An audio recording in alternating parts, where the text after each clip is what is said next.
You could accept the fact that this city is headed for a disaster of biblical proportion. What do you mean, biblical? What he means is Old Testament, Mr. Yes. Mayor. Real wrath of God type stuff. Exactly. Fire and brimstone coming down from the skies. Rivers and seas boiling. 40 years of darkness, earthquakes, volcanoes. The dead rising from the grave. Human sacrifice, dogs and cats living together, mass hysteria. What they say, it's not the X's and the O's, it's the Jimmys and Joes. It was a legitimate call. It made sense. It was pass interference. I don't care what anybody says.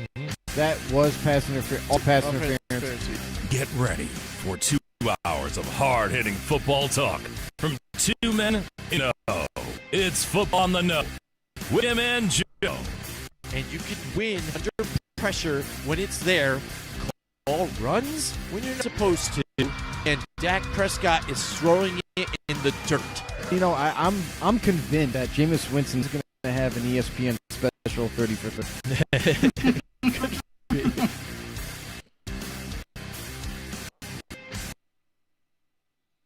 All right, welcome everybody. Once again, it's season 4 now of Football on the Know. I am Jim McPhee, and alongside of me is Mr. Joe DeCapita. What's going on, everybody? Welcome back for another edition of Football on the No Show. Ready to go, locked and loaded. We're in the off season now. Yeah. Already. It's been a long hiatus for us. We took a little bit of a break. We truly miss all of you know-it-alls out there. We just couldn't wait. We got the itch to talk football and just didn't have no one to talk to. We miss you guys so much. Thank you for anybody that's joining us right now. Welcome to the show. And we're kicking off our 4th season right now, so we're all amped up, ready to go. A lot of ammo to talk about, a lot of information. Trades? Are you kidding me? Trades galore already in just a few days.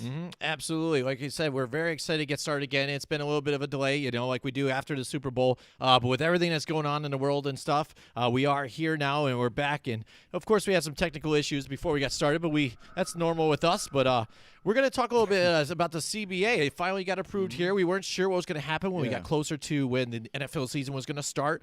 And so far, the NFL has said that everything's going to move on as planned here. They are going to make some changes to the draft and things like that to where there's no participants and it's going to be in a closed area and things like that.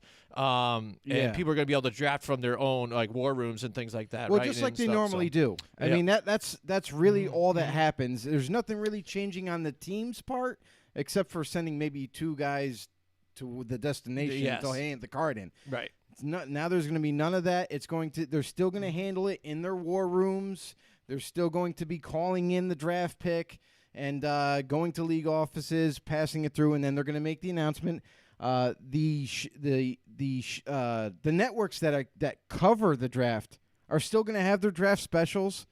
They're just not. You're not going to be able to see the stage behind them or anything like that. It's just going to be very kind of closed in their own personal studios, and we're just going to move on. We're not going to be there, and we're not going to deal with all the crowds and everything. So, hey, Bob Money just entered. Bob Money What's going on, Bob? House, How you Joe. doing, buddy? Holy moly!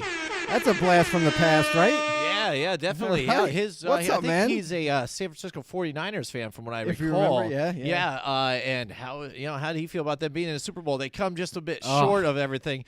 We were rooting for him. Bob, I was but pulling for you, that buddy. happened there, and after all the debate that was going on in the offseason, that maybe they were going to trade Jimmy G back to the Patriots and Tom was going to go there, all the smoke screens and all the business that was going on throughout the whole offseason, we got to relish in, and now everything, once the legal tampering time happened on Monday, stuff started pouring in. Yeah, let's be there was honest. illegal tampering before the legal day, so I mean, it doesn't matter. Let's be honest. Around. Tampering happens regardless. Yeah. There's no time frame for it. It happens regardless. Yeah, exactly. But heading back to the CBA real quick. So now the CBA gets approved, right? Roughly about 2,500 players were able to vote. However, not everybody voted. They were short about 500 votes. People that players that did not vote at all, for or against. But it still passed, but by a narrow margin, by only 60 votes. The CBA gets approved. We're moving on with this business side of the NFL. And for another 10 years, now they have an agreement in place for another 10 years until we have to do this whole ring around the rosy all over again and try to negotiate once more.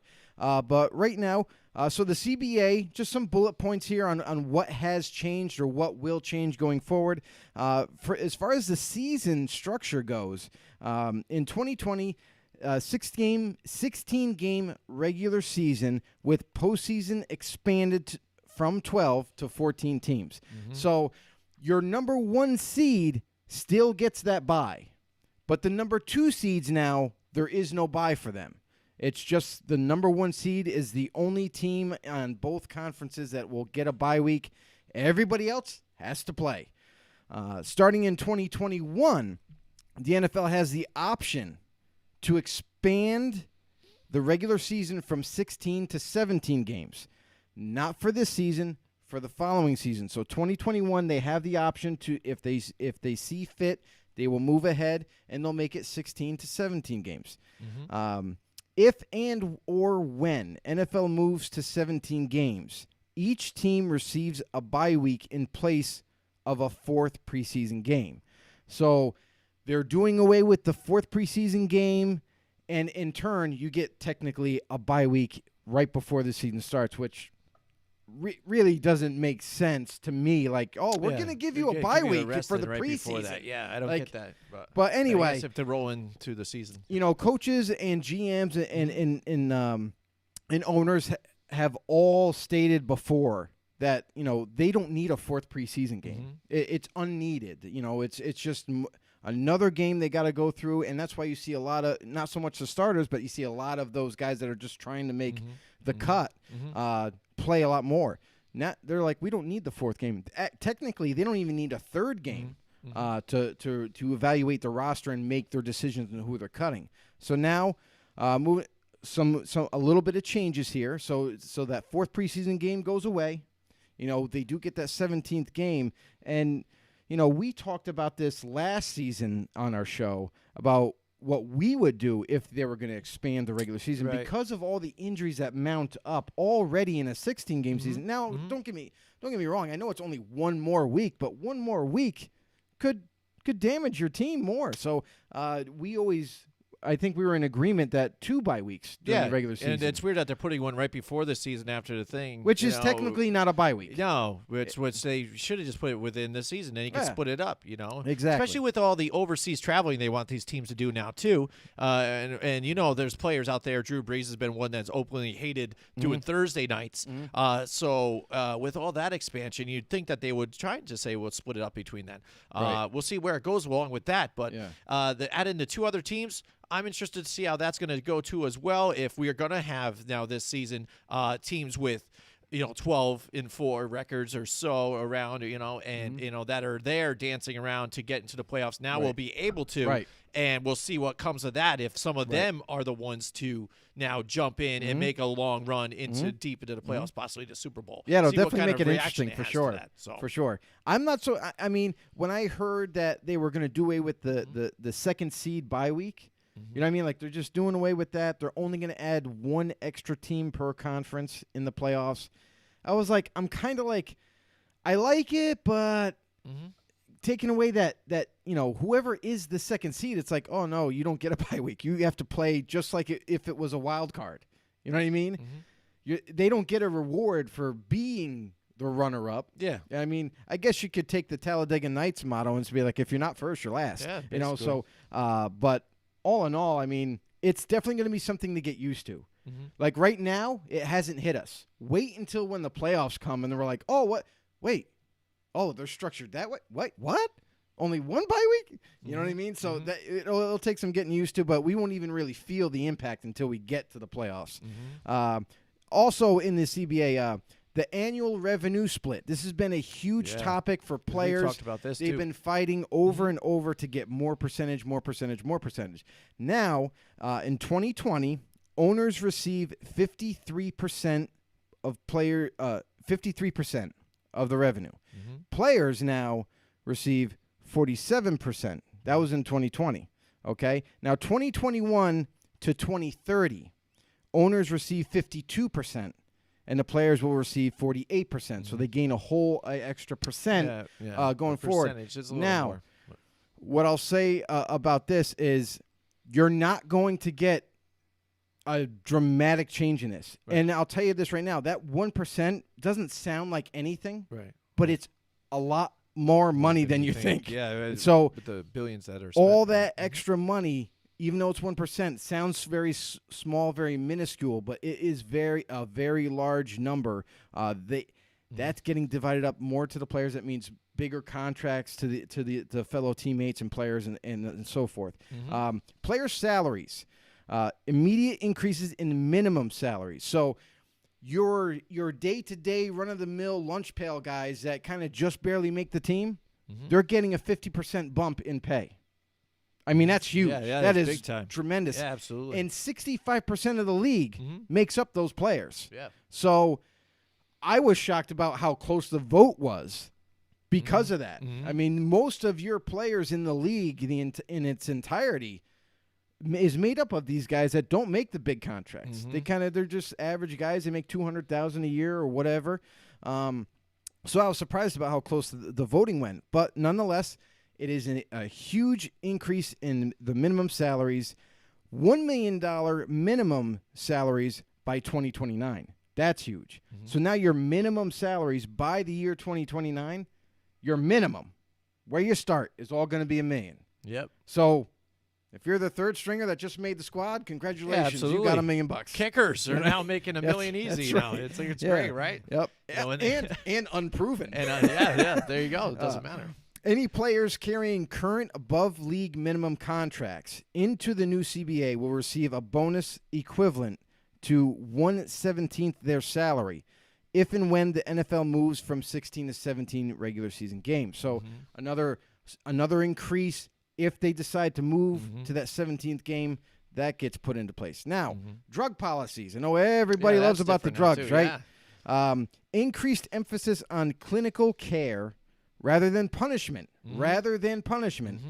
No suspensions for players receiving clinical care. Now, so for your medical marijuana guys, guys that, get diagnosed, and they need this drug to help heal their bodies, to help, grow, and sometimes it helps them mentally. Yes. So they're going to be allowed, but again, you got to get medical permission and things like that. And things like that. And then there will be no suspensions given out. Right.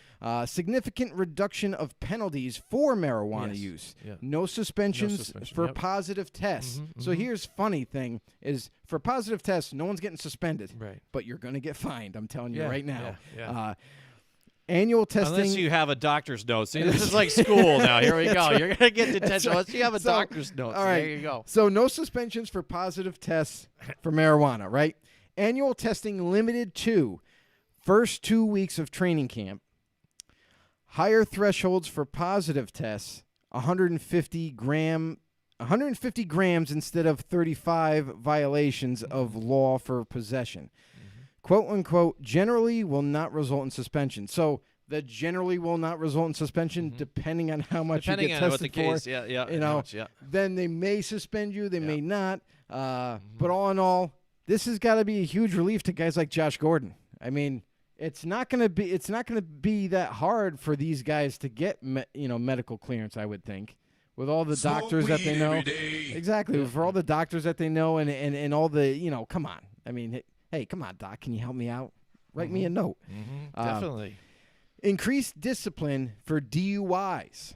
3-game suspension for each violation. So if it happens once, it's a 3-game. But then if it happens again, another 3 games added on, and so forth. Players permitted at teams' facilities during the second half of suspension period. This is huge because a lot of times these guys say they're suspended for 8 games. Well, they can't go back to those facilities. They cannot work out with their teammates. Right. They can't even go to practices. They can't do anything for those full 8 weeks. Now, after the 4th week, the second half of that suspension, they're able to go back, get back in shape, get into the whole system, regimen get used to things. Playing, definitely. Okay, so work rules. Vested veterans, players with 4 or more accrued seasons receive up to 5 days of absences for workouts, including 1 OTA without losing off-season workout bonuses. So another benefit, you know what I mean? If For some reason they have to miss a practice here or there, or they're not going to be penalized for it. You know what I mean? They get get out of a jail free card here thing. So they got some leniency in terms of in terms of the workouts and stuff that they're required to do. Mandatory 3 days off after a Thursday game. There you go. That's nice, big right? Too, yeah. So that way, listen, you played Sunday. A couple days, it feels like a couple days later, you're already back in the grind on the field for 60 minutes and beating your body up again. Now they're required to have 3 days off after a Thursday night game. Maximum of 12 hours at team facilities per day. So no more 16 hours. No more. Mentally and physically. These guys just don't go there and work out for 12 hours. They go out there, they have their workouts, then they go into the meeting rooms and they're grinding film and they're trying to pick, different things that they see from the opposing team and trying to pick up. So that's a lot of work. So now they're limited to 12 hours. No more than 3 consecutive days of padded practices at training camp, maximum of 16. So now even the padded practices are being reeled back a little bit more, and few and far between. And I know how we feel about that. Yeah. We want the padded practices back. We want the hitting going on. Well, that I think will even help with the injuries. I think still because again, I think low impact into all of a sudden or almost little, not even low impact, like no impact. It's hardly and any. then go right into the season. It's hardly and any. Boom, and then you're getting the high impact, and then that's when the problems happen. Yeah, and their bodies just aren't simply conditioned for it. Yeah, absolutely. Okay, so the next one, teams are not allowed to add padded practices in the regular season once the 17-game season starts. That's big for them then too. Under this new CBA during the regular season, padded practices will be limited to 14, 11 of which must be held during the first 11 weeks. So when you get towards that first kind of like half, if you will, around there, you can have padded practices up to 14 times. However, after that week 11, then there's not going to be very much, hardly any, if any, padded practice at all. Now going on to rosters here, teams anything different with the rosters? Like what's the most important things here to look at with this CBA change? Well, it's really mostly the expansion of the rosters. So your active roster, your game day roster gets increased from 46 to 48 players. So two extra guys can be suited for the game. Our typical 53-man roster is going to be increased to 55 now. So two guys actually get to make that a helps cut out too for on some the of team. Guys that And practice squad players, the practice squad rosters are also bumping up 2 spots as well, so from 10 to 12 now. So now you just added 6 players altogether. Well, actually, no, 4 players onto the you're either going to 2 extra guys going to make the squad, 2 extra guys going to make the practice squad, and then who knows, maybe you get the shot to dress up for game day. So those opportunities are right there. Holdouts, increased fines for holdouts and players who leave training camp without permission.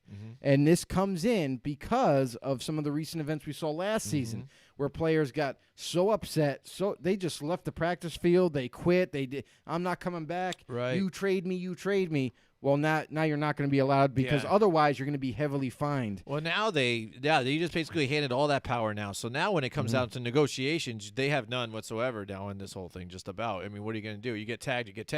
You're going to hold out. Okay, now you're just going to lose all the money then. Some players have shown that they can handle all that. The bigger ticket players are still going to I don't think it's going to, interfere with them so much. But, some of the guys that maybe a mid-level player maybe might think twice before trying to do the same thing. Players under contract who fail to report to camp on time or leaves the team for more than 5 days without permission, seen this before too, will no longer be eligible to earn an accrued season for that year. So they will not be paid for the season. As the season goes, it's just automatically if you're not there.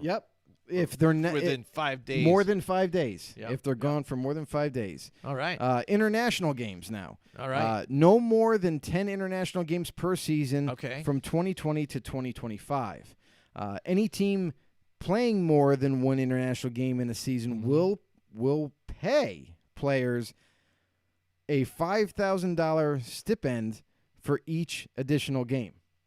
It's $5,000. So what are they? They're saying they're not going to have it between at least until 2025. But then if they do, they're going to No, give them in a single bonus? season. It's in a single yeah, season. Yeah, I know. So any I'm saying team paying more than one international game in a season will pay okay, players for- a if they get more $5,000 than stipend. one, if there's a different team. So in It's the same team gets two international games, right? let me read In it a to it. season. Any team playing Yeah. more than one One. international game Yep. in a season Right. will pay players a $5,000 stipend. Mm-hmm. Yeah. So there you go. Okay, So so so they give you that if extra they money play if two you end games. up 2 international games. But let's be there's hon- going to be it's- 10 total within the season. No more Per than season. 10 per season. No more than yeah. 10 Yeah. international Yeah. games per season from 2020 to 25. So it's 5 years. Oh, 5 years is Yes. covered? No more than 10 altogether? Right. Oh, okay. Right. Huh. Yep. So here's my thing. So then why would is the team play twice $5,000. then? Yeah. Who cares? Yeah. You know what I mean? Yeah, like whatever, 5,000. but- Don't get me wrong. 5,000 might be a bigger deal to those Yeah. lower tier guys, Uh-huh. the guys that are just kind of like they're on the bench a lot. They don't really get much in the rotation. Maybe that's a big deal to them. But I mean, I don't know. $5,000. But all in all, that's pretty much the gist of the whole CBA right there. We kind of run through right quick and all in all, like there's some pros, there's some cons to this for the players, for the NFL, for the owners. But all in all, it came to an agreement. It was close.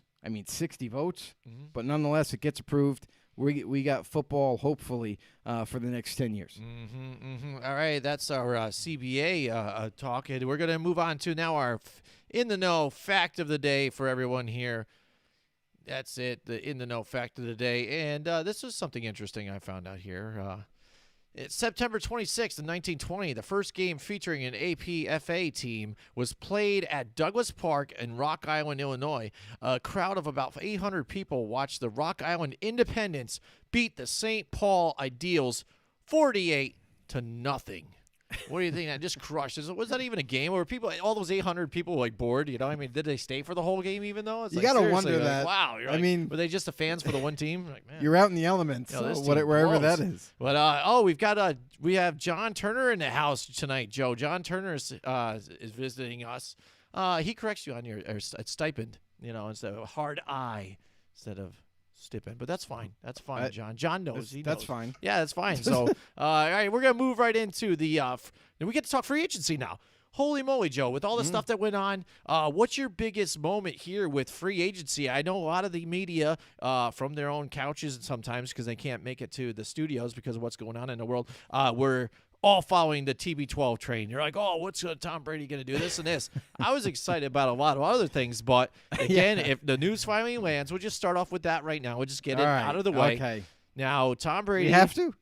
We had talked about this, when we were off on a break, that maybe there wasn't such a, the media was trying to talk up all this, like, this team would love Tom Brady, this team, but the 49ers are going to trade, this team, when we don't really think there was a big, want for Tom Brady. There wasn't a big, a lot of people just, teams really grasping it. And then it narrowed it down to two teams quick. It's still the Chargers that everybody was lingering about, and the Tampa Bay Buccaneers came into play. And once they made their, amount, the offer, it seemed like that's when the Chargers were like, no, we're moving on. We're out of this question, right here. And then, boom, Tampa Bay right there. So what's they're doing with Jameis Winston. No more W licking and things like that. Tom Brady, TB12 in TB, Florida.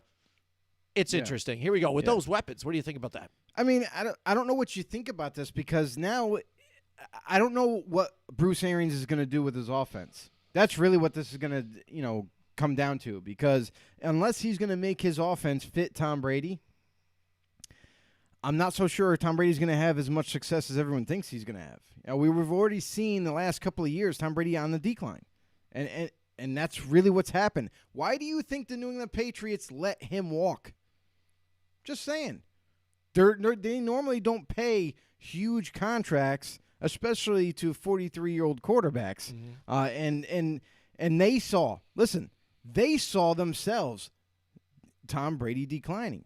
and therefore you got to wonder why other teams, and it wasn't even a huge fiasco. Like a lot of the networks out there were really, really pushing. It's the Tom Brady sweepstakes. Who's going to get him? There's 31 teams out there. Everybody wants Tom Brady. No, actually, only a couple teams were even interested in Tom Brady. And all along, listen, nobody kind of really saw coming with Tampa Bay until the last couple of days, before leading up to him signing. Everyone then started, there was traction starting to catch in Tampa with Tom Brady. And then a lot of people did have the idea of him going to the Chargers. But LA was interested. They really were. They were right in there in the negotiating period between Tampa Bay and LA for Tom Brady. But nonetheless, listen, Tampa Bay just offered a lot more money.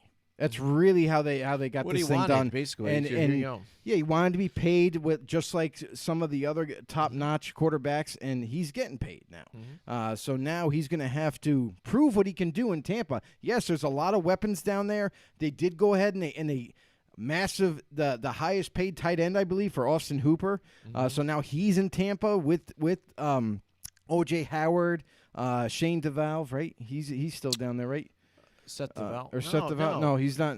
So you're getting mixed up with Cleveland. So there's O.J. Austin Hooper went to Cleveland. Yeah, but O.J. Howard's still there. O.J. Howard is in Tampa. No. Oh, Tampa. Yeah. Tampa. Yeah, you got mixed up with Cleveland. Yeah. And Cameron Brate's still there, right? Yeah, Cameron Brate. That's right. Cameron Brate. That's what I was trying to think of. I was getting confused here. But yeah, but that's what I'm saying. You have some weapons in there, and it's going to be interesting to see what are they going to do with those guys. So like guys like O.J. Howard, what are you doing with him? Are you going to possibly look to move him in the draft now? Are you going to hold on to him to team him up with Austin Hooper? Because Austin Hooper, he can block, he can catch, he can do all those things. Cameron Brate. Yeah, Cameron Brate and O.J. Howard. Yeah, so Mike Evans, you got Chris Godwin, who kind of flourished last year. So there's a lot of nice weapons there. The other thing too is running back. That's always been kind of a weakness there in Tampa. I wonder if they're going to kind of reinforce that. Maybe bring in a guy like possibly Carlos Hyde to kind of fulfill that running back role with Ronald Jones. That might be a nice thing. But I still think that their offensive line is not 100% secure. I think they need to upgrade that a little bit better so that way Tom can feel comfortable for one, and he'll have greater success going forward. And just real quick, I would say John Turner joins us here, and he says Michael Jordan as a Wizard is what comes to mind when he thinks about 43-year-old Tom Brady here at the Buccaneers. I think maybe a little too late, I mean, it's tough because even the Wizards, I remember Jordan owned that team, so he kind of felt like all you guys suck. Listen, I have to pull out the jersey and I need to join this team to make them win.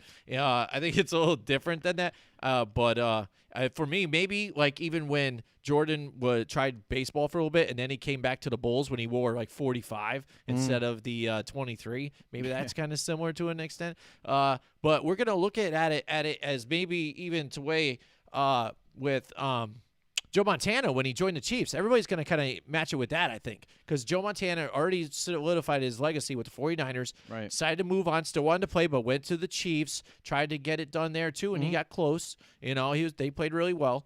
And we'll see what happens here. Like you said, he has all the weapons in the world. Running game is a little tough because that's the one thing what you could say about Tampa Bay. They haven't been able to get that running game going ever, really. We're hoping that Ronald Jones is the guy that's going to be able to do it. Right. We don't know.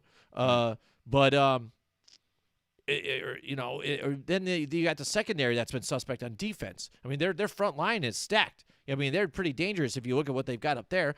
They hold Shaq Barrett with the franchise tag, so they keep him there. Still got Barrett. They just I think they even restructured JPP, and they keep him there too now. So I mean, they've got a mix of guys there on defense with them to help them out. But what the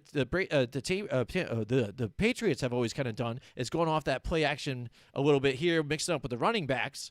But is Tom Brady able to make some of these running backs more of a receiving threat here and get them open and make plays happen for them, much like he did with a lot of no-namers in New England. You know what I mean? Yeah. A lot of people don't know, Rex Burkhead so much until Tom Brady and the Patriots, were using him. So we've seen that happen and seen some of those other players move on to other teams and not really have success. See Shane Vereen. I mean, I can name a bunch of them as we move on here. Deion Lewis, who, did a little well here with the Titans, but now he's finally done with the team after 2 seasons here with the Titans. He was a nice product over there, from Albany there working with the Patriots and made a nice move, though. So we'll see moving forward what happens with Tom Brady in Tampa. I just like to look at now the division. After he's there with Tampa, I'm excited to see maybe what these weapons can do. Throwing to Mike Evans, he's got to love that. But he's got to face the Falcons. He's got to face the Falcons and Matt Ryan twice a year, and now Drew Brees twice a year automatically here. And then, Teddy Bridgewater's Teddy Bridgewater, but he's down there in Carolina. And now there's ruffling of the feathers here with Cam Newton now saying you could go into a guy said you didn't ask for it to be traded, but you know what? You have our permission to go trade if you want. You don't ask for a trade. Yeah. It's like, oh, thanks. Yeah, you can only imagine what Cam Newton had to say or looked like. The face on him, what his reaction was at that point. You kidding me? I'm sorry, but I wanted to welcome Mike Tackett too. I'm sorry I didn't get to you earlier, but I was saying Mike Tackett's in the house too. He says who needs toilet paper when we have football on the know back. Thank you. Happy hump day, everybody. Yes, thank you. Despite the NFL owners getting to the better end of the new CBA the second time in a row, I'm glad to see that there's some resolution and we can finally enjoy something else other than hearing about the beer virus. Stay safe. And John Turner said on his AFW group, they're going to be doing something for that with at a Super Walmart, I guess. So that's cool. Good for them. Definitely in that group, football world. So, a lot of stuff going on in the world. It's great that, the NFL, they're taking the precautions that you probably should, but they're also moving forward. And it's for those ultra sports fans out there that have been itching for something, they have delivered this whole week. With all the stuff that's happened with the free agencies, people moving all over the place. It's up in the world, up in the air, and a lot of teams making moves now. Joe, what's another team that you were really excited to see make the moves, or even really a big move that was made? Maybe I'll just say it right here. What about the Texans and DeAndre Hopkins now and that deal for David Johnson and number 2, and then they swap fourths, I think, right? Yes, they swapped 4th-round picks for the following year. I don't know how to react to this because, to be honest with you, this is the first real move that Bill O'Brien makes. He is now the GM of the Houston Texans. He's the head coach, the GM. He's the head honcho. He makes all the calls now with no restraints. And he goes and trades away his best offensive weapon for peanuts. Really. Think about this. David Johnson, yes, pre-injury was amazing, was an all-pro type running back. And then the last 3 years, he's been banged up and injured and hasn't really played much. That's what Houston's getting. Yeah, okay, you could say, they got the replacement at running back, but is he going to stay healthy? That's a huge question mark. If he doesn't, he's not worth anything. And then you go ahead and you get a 2nd-round pick because you're low on picks. You're looking to stack up on the right before the draft, so then you can at least make some draft picks that might help your team. But you give away one of the best receivers in football right now. He still has 3 years left on his deal. And it's not like ridiculously expensive. It's affordable. The Cardinals get him. Cardinals have been looking for a true number one receiver these past 2-3 years, and now they're getting it with DeAndre Hopkins, one of the best. Look at this offense all of a sudden. The Cardinals have really done themselves some justice here. Now they got DeAndre Hopkins. Larry Fitzgerald sounds like he wants to come back and play again. You got Christian Kirk there still. You got Kyler Murray, their quarterback who they drafted last year. They just need to build that offensive lineup some, and on paper, that looks like a pretty explosive offense. You also have there's the rookie from last year. I always forget his name, white kid, but super fast and he's another guy that's growing into that offense.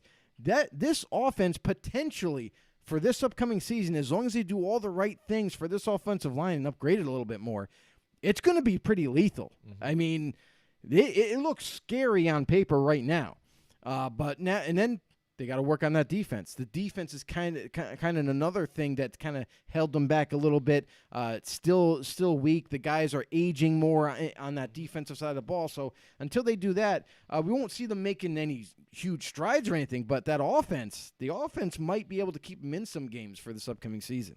Absolutely, yeah. And when I heard the news, I was just seriously going, what? Yeah, I know. And we heard it from Texans fans too out there on our group and all over the world again. This is the thing that has happened since the playoffs of last year. Bill O'Brien makes the terrible call to do go for a fourth down in the playoffs when they had to lead in the game. They were beating the Chiefs. Terrible decisions. And terrible decisions. And you go then to say, all right, you're promoted.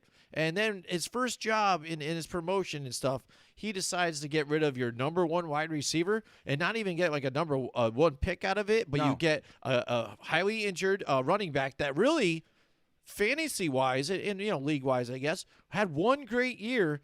And then since then has been injured and hasn't been able to come back. And yes, maybe some of it is due to poor offensive line play. I hear you. And you got Josh Rosen back there too. I mean, a little changing of things going on now. Last year had the change of the offense, different type of offense. He didn't maybe really fit their scheme like the way Kenyon Drake now fits their scheme, and now they're on board with him.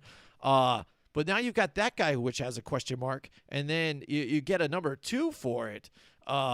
With what you had last year with Duke Johnson and Carlos Hyde, and you said, see you later, Carlos Hyde, in peace, and he's gonna go.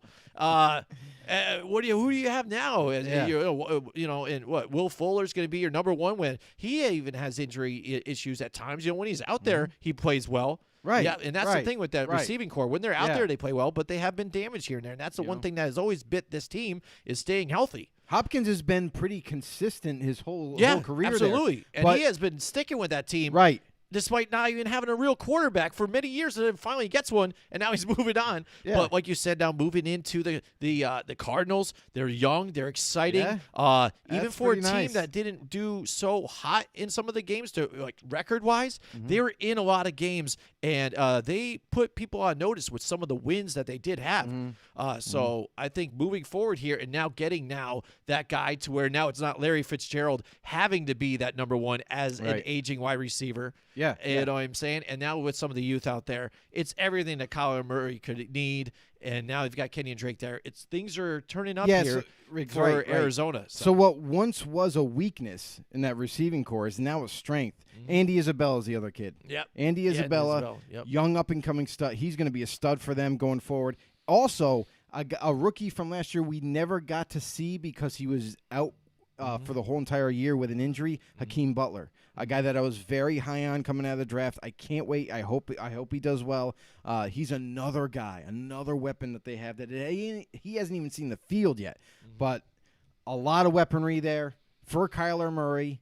If they make the right moves, if they do the right things, this team right here could be definitely a tough one to deal with. Another team now making moves, I'd say, this offseason here that made some things happen was the Indianapolis Colts here now, too. They go, and get this, they get DeForest Buckner here from the San Francisco 49ers. Like, how does that even happen here? How do you let that guy walk out of the building? And then they've got him, and now you're going to see Phillip Rivers here now with the Indianapolis Colts here in Peyton country for 1 year now. Now, what's the story here? Is he going to instantly be the starter, and then perhaps if he starts to be a turnover machine again, struggle? Do they go back to saying Jacoby Brissett, or do they try and move Jacoby Brissett? Some are saying the Patriots might want to try and get him back. I'm not so sure about that, and I don't see that happening. No. But so interesting things here happen in the Colts country, and it seems now again a lot of teams just like them. It looks like they are grabbing the guys they need to try and make that push because they feel they're ready to win now, get it done, and then within that time frame, draft another quarterback who potentially can be their next up and coming. Yeah, I mean, here's the thing with the Colts. Now, this actually makes sense. Mm-hmm. You know, what the Colts have done so far, they're a young, up-and-coming team, right? You know, they didn't really buy in with Jacoby Brissett. They decided to move on. They still have him. He's still under contract. It's not like he left the building.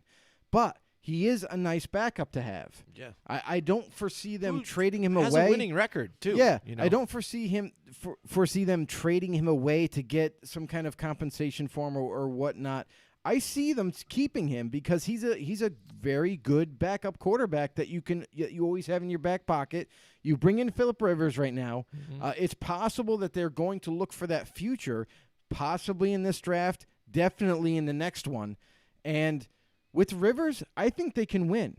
Call me crazy, but now Phillip Rivers, for the first time in his career, is going to have a legitimate rock star of an offensive line. Absolutely. An offensive line, and they did re-sign Anthony Costanzo, the left tackle, so he's not going anywhere. So they've kept this offensive line together now, and Phillip Rivers got to feel real great right now. His body's almost got to feel fresh already. Like even to sign on the dotted line, knowing that, wow, this offensive line's really good. I'm not going to get battered around. I'm not going to be rushed that much. I'm going to, hey, guys, just surround me with weapons, and I got you. And that's the one thing, though, too, I would say about weapons is Eric Ebron's off the map now with them. So are they going to try and acquire him back now, too, or are they going to try and get somebody? And besides T.Y. Hilton, what do you have as your second wide receiver here over there? I mean, because it's a mix there, too. Maybe Pascal is your second. Do they go into the draft and get another wide receiver? Again, like you said, because all you would need some extra weapons maybe there. So, I was just going to say, if you guys have any questions or any comments about any of the happenings that have here in free agency, anything you guys want to talk about, go ahead, light up the chat board. As Mike Tackett just chimed in and says, where does Jameis end up? Does he leave for San Diego, New England, somewhere else, or does he stay and be the backup to Tom? Well, now we know where he stands as far as starting quarterback. Not going to start. Not going to start. So now there's going to basically maybe Tampa Bay again, because there is a bit of a tie there with Bruce Arians to say, all right, you can stick around here maybe, at a low rate. You're not going to get that big advance you thought you might be looking for. Or they could say, here, go ahead, test the water, see what you got, then come back to us. Something like that. Well, he's already a free agent. Yeah, he's been a free agent since the start. Yeah, so there's been no communication between him I and don't see him Tampa going, Bay. there will it not is a backup spot. Listen, for as much as Bruce Arians was throwing shit at the wind, I mean, trying to say, hey, Jameis says he's a good quarterback. He's good. We can win with him. We're stop, Bruce. Listen, everybody kind of already knew. See it, yeah. We all see it. When you go 30 for 30, usually you're not going to keep your job. So it's like you hiding behind a skinny tree and saying, "You can't see me." I'm like, Joe, you're right there. Joe, I see your shoulders. Come on. Yeah. But no, seriously. But now you're going with Jameis Winston here. He's a free agent. He's free to talk with any team. Guess what? I haven't heard a whole lot of news about him talking to anybody yet. Now, I do think that because of his youth that he still has, because there's always a coach, there's always a team out there that says, I can fix that guy. No matter how broken he is, I can fix him. Some proud coach, some quarterback coach, somebody in the league is going to say, you know what? I think I could work with that kid. I can make him a better quarterback. There's going to be there's going to be a team that comes, and they are going to sign him for cheap. They aren't going to give him a big contract. And he is going to be a backup. And maybe, potentially, which I don't think it'll ever happen because of the way he is, but maybe he might get another opportunity to start somewhere in the distant future. But he will end up being a backup for some team this year. We just don't know where he can go. Now, listen, we already seen, Nick Foles is another thing. He got traded to Chicago for a fourth-rounder. That was a big move. Some people speculated, like we did, for him to be traded to a different since we're going to move on from him. They're all about Gardner Minshew now. The fans are already into it. He is now going to – right now he's going to be the starter. And now that they've moved on from Nick Foles, maybe Jacksonville. because they do have Gardner Minshew. Maybe Jameis Winston still could stay in Florida. Maybe he goes up a little north and he goes into Jacksonville and is a backup for Gardner Minshew. I mean, that's a thought. That's a backup job that's available. Also, you look at the Chargers, who kind of fell out of the Tom Brady, sweepstakes, if you want to call it. Really wasn't much of a sweepstakes, but maybe they call Jameis and say, hey, would you want to come in? Maybe they want to work with him. Maybe they could develop him to maybe next year take over their job, which I would love, because the Raiders play them twice a year, and I would love for him to throw some picks my way. But anyway, but all in all, he is probably going to sign somewhere. It's just going to be as a backup for right now, and who knows? Maybe somebody truly believes they can make him a better quarterback. Now, talking about maybe potentially somebody moving on to another team like the Los Angeles Chargers, I thought maybe that's a great spot we brought up to Cam Newton. I think Cam Newton could shine over there in a sense that he loves the limelight. Look at the way he dresses. I think he fits in perfect with Los Angeles over there. I think that would help the fan base here, because they have done. Now, moving into the new stadium, he's there. I know a lot of kids still like him, and younger kids and fans out there can adapt or really, are into. That's what I mean. They really, can see themselves just like him. And a lot of people wanted to be like him. One of the Some people big want to shoot running quarterbacks like that. That they're kind of like, oh, this guy can move, he can rush, and then and throw it. But as of late, can't so much. But we'll see if he can reinvent himself here in Los Angeles with the Chargers. I thought that'd be a nice move, because again, where else? Who else would possibly need him? And that Teddy Bridgewater, they signed him for a reason, the way it's structured here, and with the money that they gave him, he's there to replace Cam Newton. So he. Oh yeah, absolutely. I mean, 100%. Whenever the Panthers, if they were going to make a quarterback move, and they were bringing a guy like Teddy Bridgewater or any quarterback in, it was to be the starter or to at least challenge for the starting role. So as soon as the news broke that Teddy Bridgewater was signing a 3-year deal with the Carolina Panthers, you already knew that Cam was on his way out. Cam, guess what? Here, you can go and look for a trade now. We're giving you permission. Oh, really? Yeah. Bye.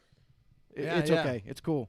See ya. Yeah, that's no more pouting at press conferences in Carolina. Yeah. You know what I mean? So now it's time for him to go and try to find a deal. That's like an employer going up to you, like you're working there. Like, Joe, hey, just let you know. Hey, love your work. If you wanted to leave or go find another job right now, you can if you want. You can look at it. We won't be upset. We won't be upset. But just letting it out, throwing it out there. You're like, why? Am I in danger of getting fired? No. Just saying. Just saying. You can go look. It's an option. Yeah, if you wanted to. Not that you have to, but yeah. So I mean, you bring up the Chargers. We got Jack Connor in the house, Joe. I sorry to interrupt you again, but Jack Connor is in the house. He says, "Poor Winston." He did it to himself. Yeah, Jack. Exactly. He did it to himself. yeah, definitely. So I mean, it just it happens there. But yes, yeah, going back to Cam Newton here. I mean, now where can Cam try to get a trade? Listen, I don't think there's a team out there that's willing to trade for him. They don't want to give up any pick. Now, picks are like gold now. Nobody really wants to give away any draft picks anymore. Even like your 6th or 7th round picks, people are holding on to them because you never know. People have seen before. So many people have found that late guy. You can get that's the late out. guy, the diamond in the rough. Russell Wilson. And all of a sudden, boom. Well, Russell Wilson was a 3rd round pick. But I'm talking late. Yeah. Like late, your 5th, same, your 6th, right. or 7th round picks. And like Terrell Davis. Or even say that, or even like way he they was a like 6th rounder. Gardner Minshew. Antonio Brown. Like that, Antonio Brown was a 6th round pick. Tom Brady, he was a late round pick. So all these guys. So now teams are like, hey, you know what? No, we may potentially get the next biggest thing. Yeah. Let's hold on to them. So now you're looking at how the quarterback market has gone and how's fallen now. Carolina's not getting draft picks for this guy. I don't see it happening, but now I see Cam getting cut. That's what I see happening for Carolina's going to end up cutting him, and then he'll be free to negotiate with whoever wants his services. Jack just chimed in. He goes, Cam for the Patriots, ? Boom, shakalaka. I don't see that happening. I really don't know either, the thing with who listen, knows? Cam Newton. Now listen, I know Cam Newton's a smart guy. He's not a dumb guy. He is a smart dude. I don't know if he is smart enough for the New England offense. Because the New England offense, you got to be super smart. Like Tom Brady was one of those super smart guys. That's why he was able to absorb that offense and really kind of know it like the back of his hand. There's so many option routes on every single play. That's the thing, knowing and the everything. options, what the wide receiver is going to do. Right. To be and on the same page with quarterback them, and the seeing what the receiver defense is. have to see the same exact thing at all times. So I don't know if Cam has that in him. I don't know if he can take on that huge quest of knowledge to get down that offensive playbook. I don't think that's a real good fit for Cam. Just like you brought up, the Chargers. Now, the Chargers have come out and they publicly stated, and we've all seen this before, smoke screens and everything, coaches say stuff. But apparently the Chargers are all for Tyrod Taylor, who was already there. They said they're very confident that they could go into next season with Tyrod Taylor and they could win with Tyrod Taylor. Could be true. Maybe they'll win a few games, but I don't think they're going to make a run or anything. But maybe they could bring over like Cam to that team. Maybe build around him. Maybe, you definitely need to improve that offensive line for one. We've already seen that kind of, black hole there. But Cam may have more options after he gets released, definitely. LA Chargers may be one of those teams that kind of call him up and see what he's looking for and what is he looking for in terms of talent around him and what they can do and how they can work with him. That is an opportunity that he could take, but there's not a lot out there. You know what I mean? It could be very interesting to say the least, because teams are now diminishing for that quarterback need. There's still teams that want to draft. They're not looking to get a guy like Cam and bring him in for multi-million dollars or whatever have you, backup quarterback money, because now there's a lot of quarterbacks to be had in this draft. Yeah, exactly. It would not surprise me if you see 5 quarterbacks drafted in just the first round alone. 4 in the top 5. This could happen, and it would be insane, but it could happen. There's a lot of talented quarterbacks there, so you may not see teams go crazy if Cam does become available. Hey, you want to talk about quarterbacks that are available? We also heard a lot of murmurings that was going to go on with quarterbacks going to Chicago, and now that Chicago is not sold on Mitch Trubisky, we heard a bunch of names float around there, even Teddy Bridgewater, and then we hear now that Teddy Bridgewater, he's going to the Carolina Panthers. So who are the next names kicking around? They were saying Andy Dalton, some Nick Foles, and they even talked to Cam Newton, I guess, apparently for a little bit. Yeah. But then now the hammer goes down. Nick Foles in there, and with his contract, again, the way you look at it with the stipulations they have in it there, it seems like he's set to be the starter, and now Mitch is the setup He's going to be the starter. guy. So now 100%. changing the guard there, but we've seen Nick Foles run a similar system here. For like a run and shoot and kind of deal with. He can keep it. He can also have a little bit of flexibility with the run and make plays happen like he did with the Eagles here under like an Andy Reid type system. He's been with type of system forever, just about. Yeah. So the moves on into Chicago here to take over that helm.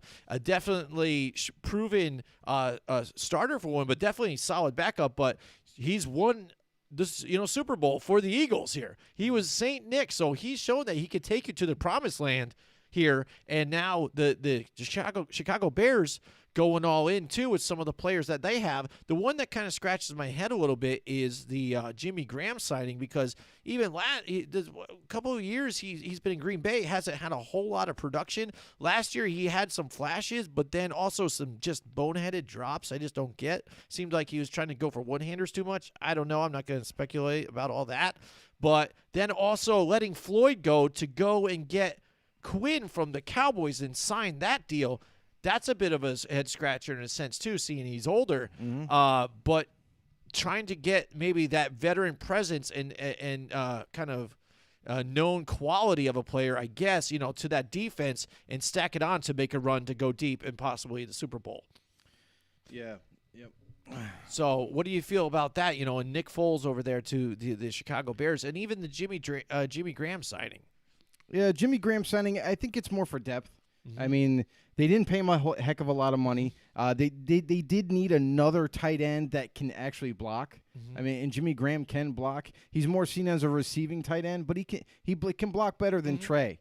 I mean, Trey Burton, he's still there. He's still a lightning quick receiving type of tight end. And I think they were looking for more of a dual threat. So to add a little bit more weaponry on that offense, and it's going to help out Nick Foles. Yeah, you got more familiarity with Trey Burton and now Nick Foles, too. Right, and Nick Foles is definitely going to be the starter because in this first 2 years of his deal, he's restructured with the Chicago Bears. In those first 2 years, he has the power. He can void the contract. It's a player void that he can void that contract within the first 2 years of the deal. So what does that tell you? That tells you he's going to start. He's guaranteed to start. Mitch, I'm sorry, you missed out. You didn't perform well enough to hold on to the job. It's the Nick show now. It's just what it is. Mitch is going to be the backup, and we're gonna and the Bears are moving forward. They've already made that decision. So that, there you have it. Chicago straightforward, done. Yep, Robert Quinn agreed to a 5-year deal, $70 million contract and $30 million guaranteed. Jack Hunter chimes in. He says, you think any XFL player did good enough to reach the next level and get a roster spot in the NFL? I don't know. Again, just because if you look at it, I mean, some of the players did well, but again, I think the main focus was on like the way quarterbacks were playing, and we've already said that the pool of quarterbacks right now is almost flooded, especially with the college draft coming up. Yeah. I'm not sure. Maybe if you have that extra roster spot, possibly somebody might float around. But here's the problem with the XFL players: is the XFL players did well against mediocre talent. It's really what it is. I mean, the football wasn't the greatest. Right. Whenever I watched the game, the quarterbacks, for the most part, weren't throwing it all over the field. Now you might say, hey, wait a second. That Anthony Walker kid, he was lighting it up in the – okay, all right. Because wide receivers were wide open. I didn't see a lot of just phenomenal, throws, and teams were, like, mixing it up, like, left and right, and the execution part for me was lacking. Defensively, offensively, it was a little sloppy, a little bit. Wasn't as tight a football as we're used to in the NFL. Now, as far as the XFL players getting a shot, hey, any one of those guys can get a shot. You might see teams. Listen, as soon as we get past all this Corona stuff going around and everything, and as soon as we get past this and stop panicking about this whole thing and taking it to a whole other level, when we get past this and we start getting into the normal everyday lifestyle, we have practices, we have tryouts, then you might see a few XFL players getting calls and say, hey, come in for a tryout. Hey, come in for a tryout. You will see guys get tryouts, but I'm not so sure if any of them will get a deal. That's all I'm saying. I just don't think there was enough competition in the XFL to warrant some of those players to just automatically get signed right on. They'll get tryouts, though. They'll probably get tryouts. All right, moving on, Joe. I want to I know you're a diehard Raiders fan. I know a lot of the talk has been going on with all the moves that they've been making up. We are friends with Raider Bear from Raider Family, Raider Bear Family Nation and stuff. And they make some moves in this offseason, too, here. And one of the things that I looked at was the Marcus Mariota pickup. And I know it's been brought up again how Gruden loves his quarterbacks and here, there, and then there's been speculation whether Carr's going to be moved on, trade him or whatever they're doing here. Maybe now they've got Mariota to push Carr a little bit here. I've heard every different angle here. I've also heard the fact that maybe have him sit behind Carr and learn from Gruden, and then maybe that Carr, he fumbles it up here, and then they're able to push him into the starter spot, and then now Marcus Mariota is a changed quarterback. But I don't really see it. I mean, I could see him maybe as a backup, and we'll see what happens there. Maybe that's what the move is. I can only see it as that's maybe what they just grabbed. They can get him on the cheap, and maybe they can find a flash in the pan here and there. And really, what do you feel about the Raiders, in their offseason? Overall offseason, I mean, I like a few of the signings. I like a few of the moves that they made. I mean, Nick Kwiatkowski from the Chicago Bears, a very underrated linebacker, a guy that is a blue chip type of player. Wasn't very highly spoken of outside of Chicago. Not really well known, but a very solid player. He's coming in a much-needed position. Linebackers, like, they had nobody before the offseason.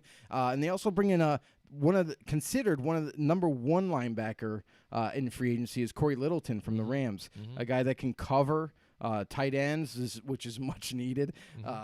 Any help at all would help. So they end up landing 2 big-time linebackers in a position of desperate need. Let's just say desperate need. There was nobody there. So I like those couple of signings. I do like the Marcus Mariota signing.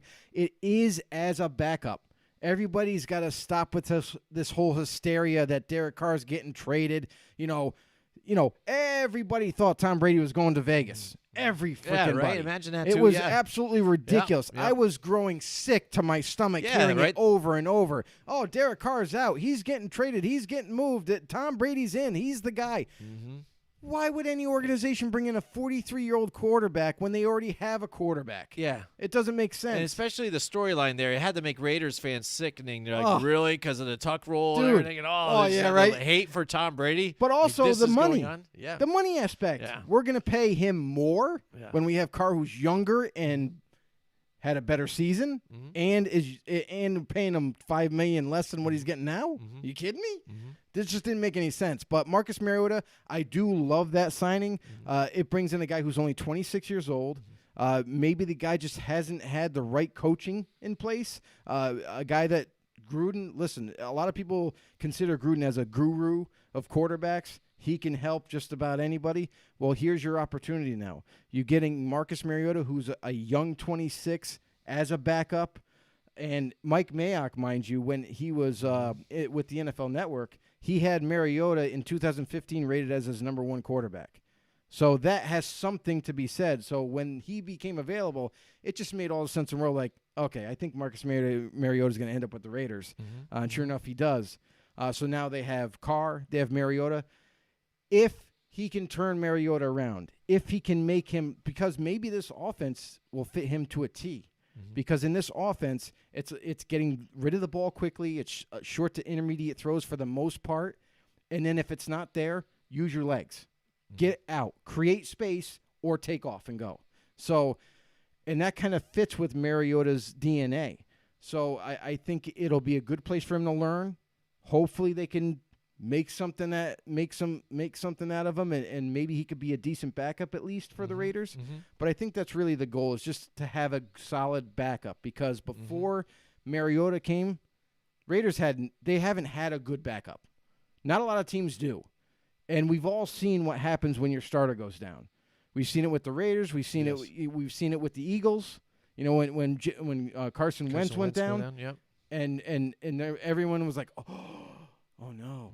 Then Nick Foles comes in and looks like the hero, because he takes them all the way, wins the Super Bowl, but he was a good backup. Now teams are starting to see that and are like, well, we better start worrying about that backup quarterback position. So it makes all the sense in the world. Done with Teddy Bridgewater, and look what that did even with him, and now he's getting a starting role somewhere else. Right, exactly. So all in all, I like some of the moves that the Raiders made. I don't like the move like Jason Witten being signed.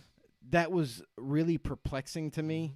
I understand. I agree with you on that one too. I understand why they did it, in a sense, because more and more I hear about it. They're saying, well, they basically brought him in because he's a great leader, and the Raiders in the locker room don't have a lot of leaders, so they're bringing in him as a vet. He's a leader. He's a great locker room guy.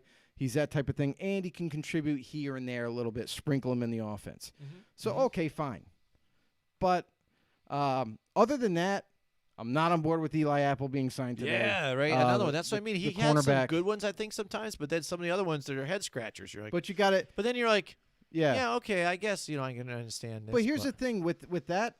Now, the Raiders were in on Byron Jones before he chose Dolphins. Actually, I just found this out. It was between the Raiders and Dolphins. Byron Jones was deciding between the two. Neither one have tax. Okay, so there's no sales tax in either state. So it's about money, right?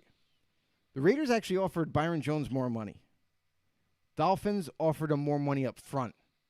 So in the first 2 years for the Dolphins, he's making $40 million. Are you kidding me? So I think that's really where the design. So he ends up going. Now the Raiders also were in the market for Harris, for Chris Harris from the Broncos. He turned the Raiders down and went to the Chargers. I don't know what the money issue was, but he still turned them down. So now the Raiders are saying, hey, we missed it on Byron Jones. We missed it on Chris Harris. We need a freaking corner opposite Trayvon Mullen. Who's available? Well, we got, there's Desmond Trufant. There's Xavier Rhodes. There's, guy. Well, who's young down the list? Eli Apple's 26. I mean, that's only the only thing I can think of is the reason why they went with him. Yeah, and then, I mean, in the last 2 seasons, it seemed like with the Saints, he did a little bit better there. I don't know why. I don't know if it's because he's out of the Big Apple, it's pressure there, or just maybe it works better with Sean Payton's type, setup with the defense. I don't know. You got Dennis but he Allen. did a little better, and Dennis maybe I Allen, think with Eli Apple, like, maybe he was the number 2 there still just because of Jackrabbit, though, too. But, I mean, maybe just people, because they just wanted to avoid that side. They were just picking on him so much. Okay. You know what I'm saying? Maybe that's it. Because they even have other guys on that defense that are, for the Saints, that are spectacular. Yeah. You know what I mean? Malcolm Williams played well, too. I mean, and you have their safeties, too, that were great on that defense altogether. Right. So he was maybe even able to shadow and hide a little bit in that whole scheme and make it work enough to get him, another job somewhere. Yeah, but. I just think that Eli Apple, when he went to the Saints ran a little bit different of a defense, so I think it might have fit him better. But at the same point in time, I mean, I don't know. For me personally, I know he's been banged up, but I was really excited. I thought the Raiders would go for Trufant. I thought they would try to maybe go ahead and sign him instead. I don't know. We'll have to. I mean, obviously, we're going to wait and see how everything pans out. Maybe Eli Apple is just signed as a rotational piece. Maybe, who knows? There's no telling what's going to happen. So another team I think that made a splash of a move, I'd say, but that's also a bit questionable, I would say, is the Buffalo Bills. They go, and that you heard from the Vikings making moves and wanting to unload on some of the guys. And Stephon Diggs, last year you heard the murmurings. He was getting a little more into the media saying, I'm not getting the ball enough, being pouty on the sidelines and stuff like that, bringing up Kirk Cousins here. And he wants out and all this other stuff. Well, finally the deal comes down that he is traded now to the Bills. But the Bills put up a first-round pick, a fifth, a sixth, and then they get a fourth round in Stephon Diggs, right? Oh, no, they get the first, the fifth, the sixth, and a 2021 fourth round. Right. And they get Diggs and a seventh round pick for this. So, first of all, the first thing that popped in my head is, all right, let me get this straight. Stephon Diggs goes for a number 1 pick plus more, and DeAndre Hopkins goes for a 2, and David Johnson. What kind of world are we living in, Joe? I mean, Stephon Diggs is good. I mean, don't get me wrong. But a number 1, but then also next year's 4th and a 6th and a 7th for a 7th and then Diggs. All I'm saying is that the Raiders could have gave Houston Texans more in compensation. Yeah, I hear they could have gave them 2 3s, which is going to probably be better than David Johnson and you know what I mean. But for the Bills to offer up 4 future picks here for one guy, especially their number 1 this year. Yeah, it is later on. They went a little bit in the playoffs, but are you kidding me right now? Wide receivers, you can go and get a young wide receiver, maybe not a sure thing like Stephon Diggs could be, but I mean, and I'm sure he's a nice addition to what they have, because I like Cole Beasley and John Brown. John Brown, a nice spot, but. Really? I don't know. I think they overpaid a bit. I like the trade. I do like it for the Bills because he's now a legitimate number 1 that can come in there and take the roof off, the back of the defense. Yeah, I hear you there. And he adds another big-time weapon that they needed, besides John Brown and Cole Beasley. So now that you got a nice trio effect going on with that receiving core, however, they're all short. They're all little guys. So maybe in the red zone it might be a little harder to throw the 50-50 ball, but nonetheless, they have some explosive weaponry there in Buffalo. Now, as far as the trade goes, the compensation that was given up for Diggs is absolutely mind-blowing. I don't understand the logic behind giving up not only a first-rounder for this guy. Here's the thing is Minnesota was happy to trade Diggs because Diggs was starting to become a problem in the locker room, was starting to become a problem on the sideline, was always complaining about not getting the ball enough. How come you're throwing to Adam? Throw it to me. You know what I mean? He's very a big-time me guy. So for all that, Minnesota's like, oh, you're going to give us okay.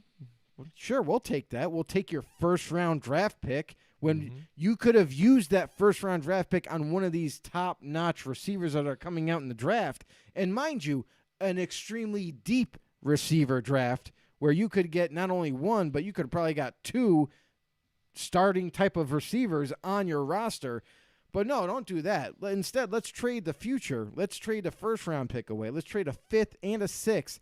And let's not stop there. Let's also give next year's 4th-rounder up for one guy. And it's not Hopkins. Hopkins would have made more sense for this. This would have made more sense to me if Buffalo gave up the same amount for DeAndre Hopkins. We're talking, okay, this is even. This is an even deal. Right. You know what I mean? But that's not the case. They traded for Stephon Diggs. Good player. Don't get me wrong. Good player. But he's not Hopkins.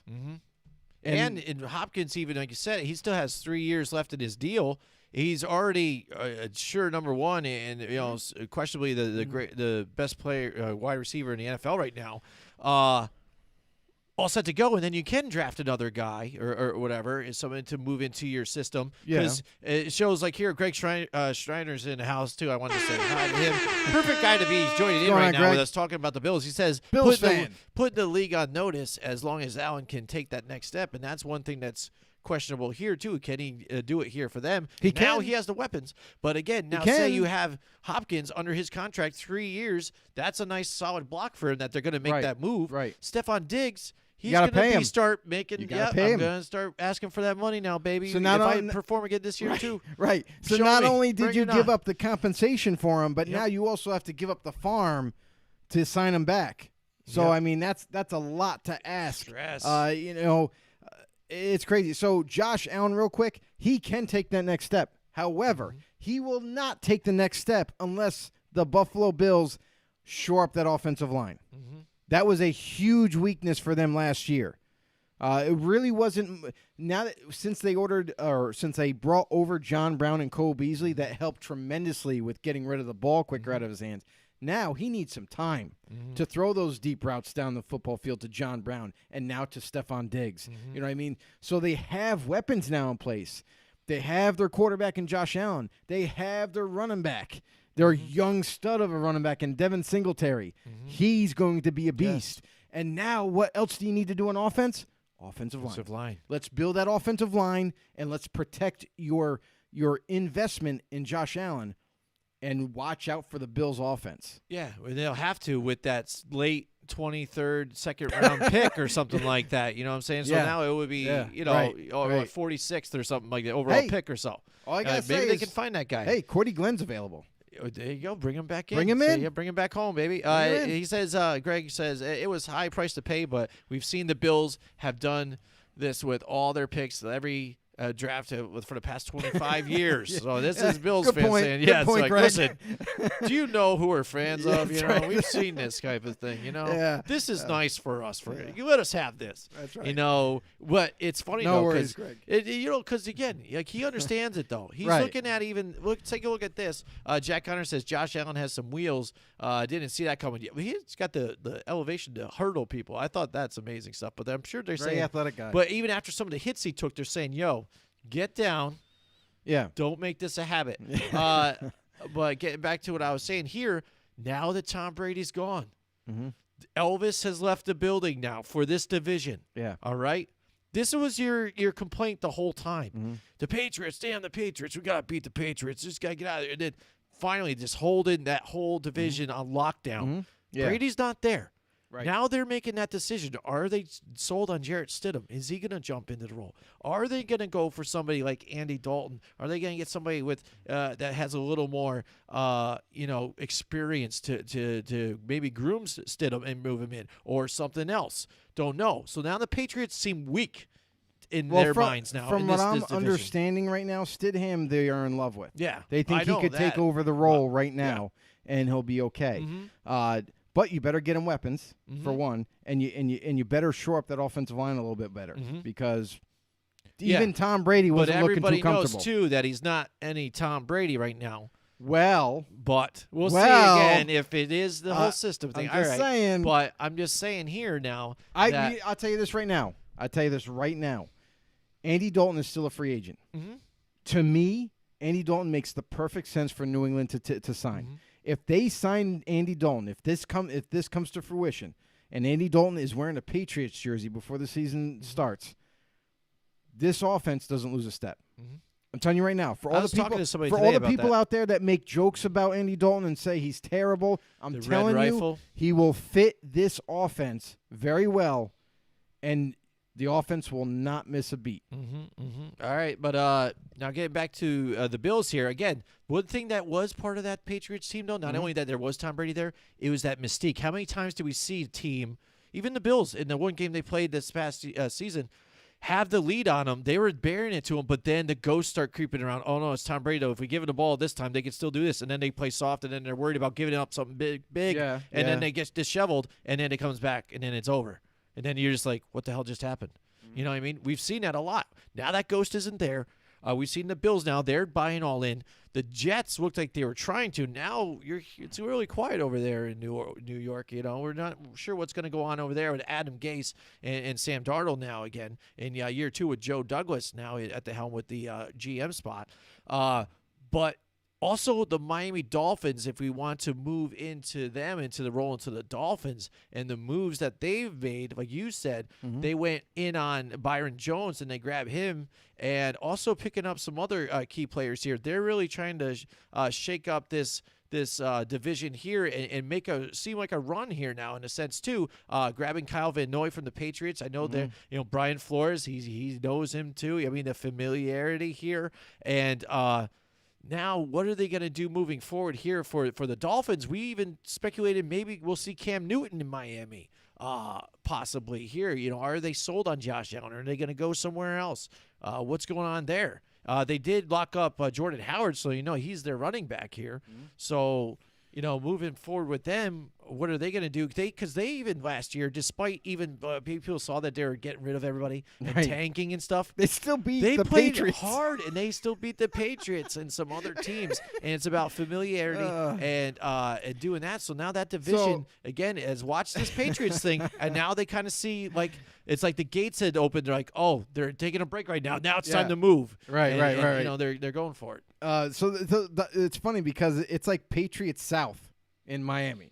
Because kind of, yeah. you look at what they're doing, and the same thing goes for the Detroit Lions. Detroit Lions just signed Jamie Collins.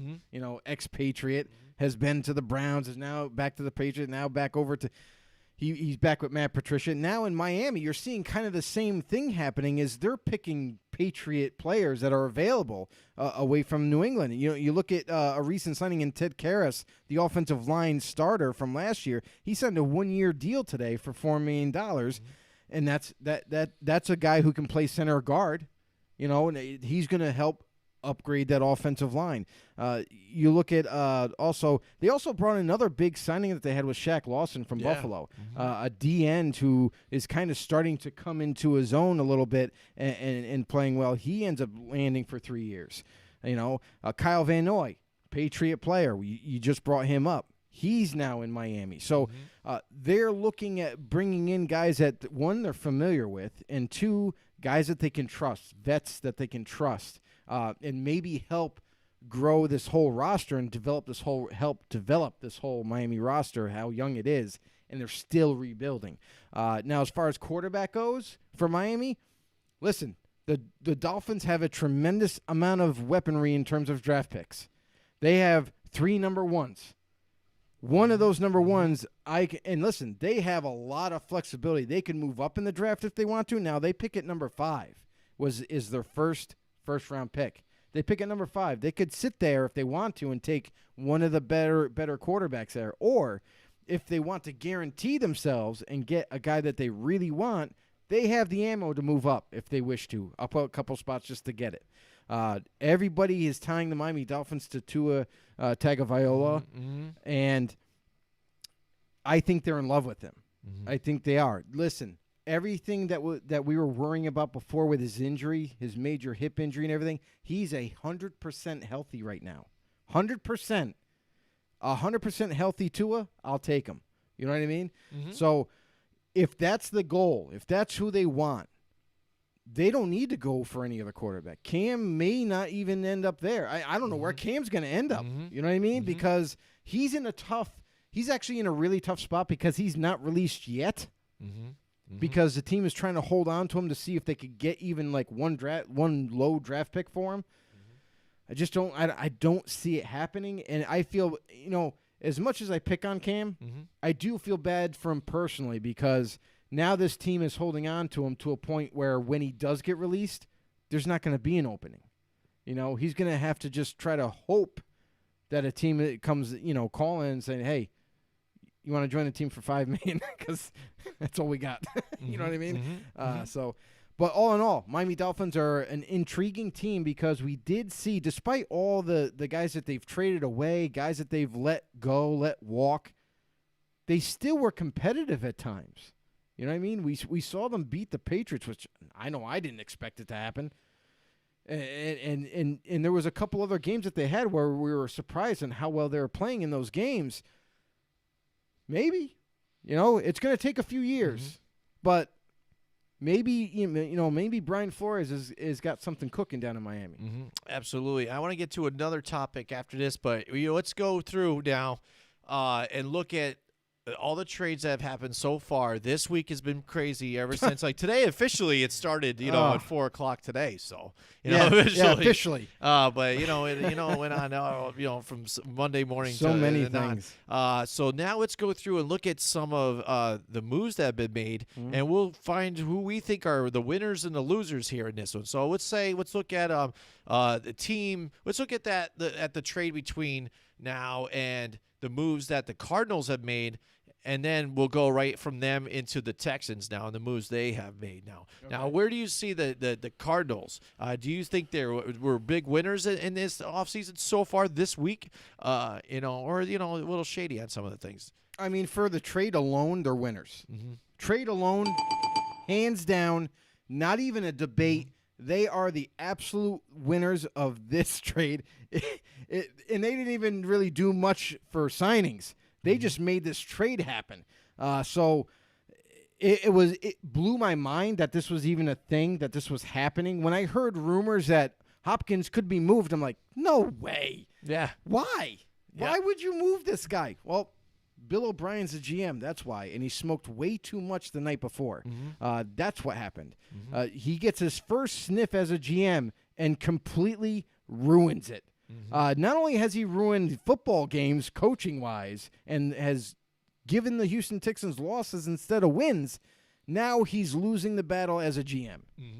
Terrible, Bill. Terrible. Yeah, definitely. And now I agree with you there, too. Now, on the other end, like you said with the Texans here, so far what they've done, again, has kind of been lackluster. Even some of the guys that, besides that trade that they've brought in, it's kind of been, okay, I'm saying, and who was the running back that they just brought in? I thought they just brought in a different running back.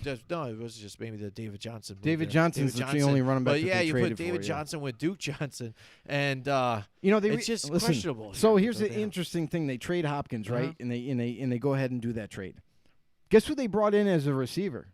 Randall Cobb. Oh, Randall Cobb. That's right. That's what I was thinking of. The Randall Cobb thing, bringing him in. So I was just like, I'm just not sure. I'm not sold. Hey, listen, Houston fans, they did re-sign your backup QB, A.J. McCarron. They did bring in your re-signed Bradley Roby, your corner. Darren Fells gets re-signed at tight end, and their kicker got re-signed. So You're big. in good hands. Excellent. You're fine. Excellent. So, You're I mean, yeah, so I'd say they're probably losers in that whole thing. And now let's look at who else do we can look at? Let's look at the I don't know, the Tampa Bay Buccaneers. We'll say them too. You know, Tampa. how are they in this one? Let's grade them now and what they've done so far. We're grading They Tampa. went and got the Tom Brady, you know, the sweepstakes. They won the sweepstakes, right? I'd say maybe that they're moving on. They won a 2-team battle. That's what they won. Greg Schneider, smoked too much the night before.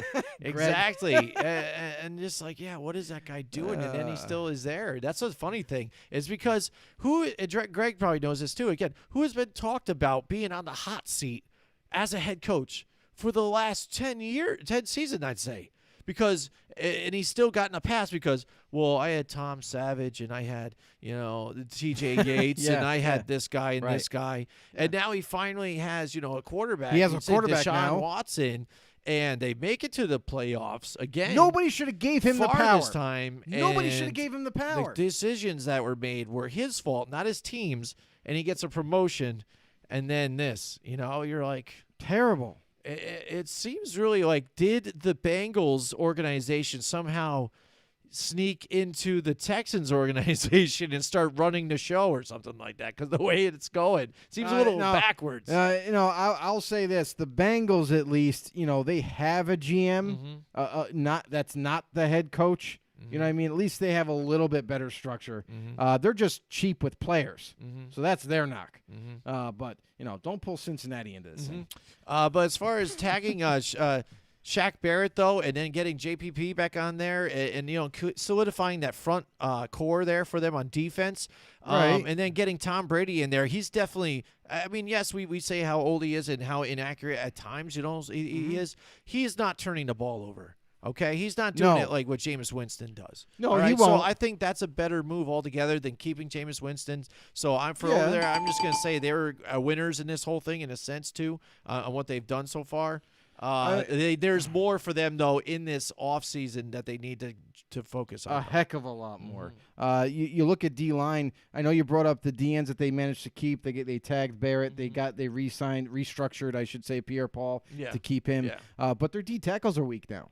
They got no D tackles, so that's concerning. You bring up Vita Vea, and he was injured all last year. So you got to wonder about a guy like that, a young guy nonetheless, who was beaten up already in his career. Is he going to be healthy for the whole season? We hope, for the Tampa fans out there, but. I don't know. I just don't know if I'm buying it. And then you look at the deterioration of their linebacking core. They did go ahead and they drafted Devin White last year, and that was a huge, need. They managed to grab him, but overall, there hasn't been a whole lot on the core of the defense and the back end of it upgraded, and that's what they need. They need that to change really quickly. And then really all they did was these 3 moves. They got both their edge defenders back, and they got Tom Brady at quarterback. That's it. So for me, they're not winners. They're not losers. They're just neutral. Like I can't make them winners. They haven't done enough. They re-signed a couple dudes and kept a couple dudes, and they got a different quarterback. Now, do you see any other teams with all the moves that have made this year? Any other big winners out there with despite with what's going on and who had made some moves here? I mean, it's weird because it's been jumbled around. There's been some nice ones here, some poor ones here. It's like mix and match. That's the problem, is that this offseason has been so insane the last 3 days with either rumors or trades or signings that it's hard to just kind of nitpick a few guys out of the loop. But the one team that I think is a loser right off the bat is Seattle Seahawks. I think they're a team that hasn't done hardly anything. Now, don't get me wrong. Their defense is still solid and everything. They do have Russell Wilson. But in terms of upgrading your team, they really haven't done much of anything. They bring in Greg Olsen, who I guess you could say is their biggest free agent signing. But they bring in Greg Olsen for what? Yeah. Because we've seen this dog and pony show before where they go ahead and they made that huge trade, to get Jesus, I always forget his name already. The tight end from the Saints at the time. He gets traded to Seattle. goes off to Green Bay. Oh, Jimmy Graham. Yep. We've seen him go to Seattle, do nothing because why? Because that offense doesn't throw to the tight end. So they pretty much use Jimmy Graham as a glorified blocker for the most part, and he's done nothing. And now they bring in another guy like Greg Olsen, who is known for his receiving ability. He's not known as he's a decent blocker, but he's not known just to do that. Now you're bringing Greg Olsen to do what? Block some more? Come on. You got to utilize the guy. But overall, they pretty much re-signed a few guys that were already on the team, and that's pretty much it. They haven't done enough for me. Make your offense better. Build your offensive lineup. Right. You go ahead and you get Cedric Aboué. Big deal. I need to see something better. Need to see something better. Yeah, and I think I'm going to go with the Jets maybe too for me as losers in a sense too, because there hasn't been a lot going on there, and there were some big players out there that could have contributed to that team to what they needed. I mean, they've already said they're Robbie Anderson's not going to be their guy. Who else? Who's going to be their guy? Then they need a big, deep threat or somebody there for the wide receivers. Yeah, I mean, are they just going to handle it all in the draft? I guess they can get them in the draft too. But I mean, I think there's some questions to be. The one thing that I will commend the Jets on is they've been targeting something that I've been telling them since last season: offensive line. They have been bringing in guys and signing guys to help build that offensive line, and it's one thing they absolutely need to do for Sam Bradford's sake, to keep him protected, and for that offense going forward, for Le'Veon Bell to actually be effective. Need to do that. You can't just be it all. So they are concentrating on something that is a major need, and they need to upgrade that, and that's what they're working on. So, I mean, I can't really make them losers. At least they're doing that. And then as far as the weapons, they need weapons, but guess what? This draft is huge. Is so deep. I mean, it's insane how deep this receiving core for the draft is coming in. So they can get away with maybe just passing over a receiver altogether and just taking it in the draft. All right. Now, one other point I wanted to bring up along with this offseason here is the buzz that's going around with Dak Prescott. That's one of our favorite things to talk about because, joke. Is because, again, we've heard it with social media going on because there's not a whole lot going around sports, so people are trying to talk about things that are coming through here. We're seeing the signings come. We're seeing the quarterbacks lay into their places. Ryan Tannehill agrees to a 4-year deal now with the Titans here for $118 million here, with $62 million fully guaranteed.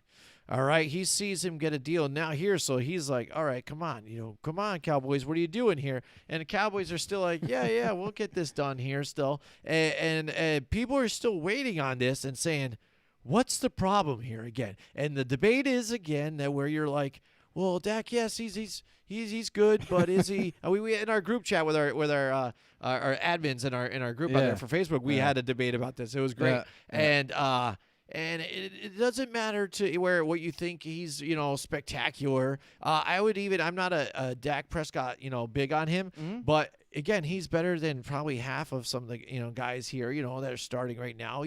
He's shown that he can get them to the playoffs. At times he has faltered in little moments and stuff, but a lot of it's not all his fault though either. But in this day and age, you're not exactly, Joe brought it up in the group chat, and I thought this was a great point, that you can't exactly a lot of these teams, they're not paying a guy for production or what you're doing and how many wins you're going to get us. You played well here, and we want to pay you so you stay here. You don't go somewhere else to where we have to hit the reset and find somebody else that can help us win. And that's basically, we're paying you to stay here. Don't go somewhere else. And why haven't the Cowboys done something like this? I'm not sure again, because quarterback should be one thing you need to really take care of around this team here, because what else is out there? There are some options, but really, I don't know. It's tough to gauge on this whole thing with Dak Prescott. I would love to see Cam in a Cowboys jersey. I'm just wondering if it's the money, if it's straight up the money. Like, what is Dak really looking for? Is he looking to get paid the highest quarterback in the NFL? That's the problem there. If you can't budge on that, then maybe that's the whole issue here. All I have to say is the Cowboys made more than a fair offer to Dak Prescott, and he turned it down. That's it. He was offered $33 million. That's per decent. year. Yeah, that's more than decent. Yeah, that's more than what Tom Brady and some of these other guys. Yeah, you're getting paid up there. Yeah, you're getting. Now, I mean, you take that deal. you're still being paid more than Brady or just about the same when it all gets said and done. Why didn't you take it? I don't know. Because he wants to be the highest paid. Listen, I know you're still young, and that's what he's kind of maybe, playing off of. Because I'm so young and I'm due for a contract, I should be paid one of the highest salaries ever. No. You have to do it based on production. Now, listen, we've seen Dak Prescott before when the game is on the line and they can't run the ball anymore because they're at a deficit. They need to make up ground. They need to score points quick. It's all on his shoulders. He fails because he's not that type of a quarterback. That offense isn't made for him to just chuck the ball down the field all the time.